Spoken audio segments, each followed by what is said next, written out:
ce que les entrepreneurs ont à apprendre du rap game. Bonjour Éric Villemain. Bonjour.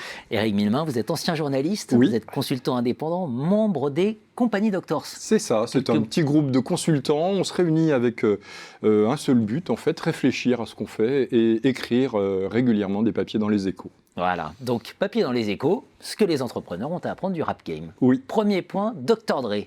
Ah oui, Dr Dre, c'est le premier milliardaire du rap. Il a vendu une entreprise qu'il a cofondée avec Jimmy Iovine, qui est Beats, que tout le monde connaît. Casques. On voit dans le métro les gros B sur les écouteurs.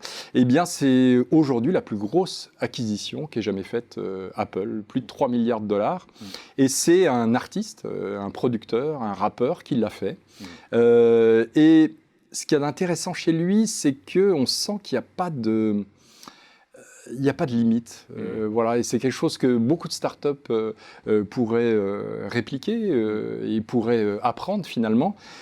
Apprendre à faire son business sans se fixer de limites, sans avoir de limites. Le marché est mondial et finalement le business peut aller très très haut et il en est l'une des incarnations. Et vous nous dites, valorise ton goodwill. Exactement, exactement. Qu'est-ce que tu vaux? Quelle est ta valeur? Quelle est ta différence?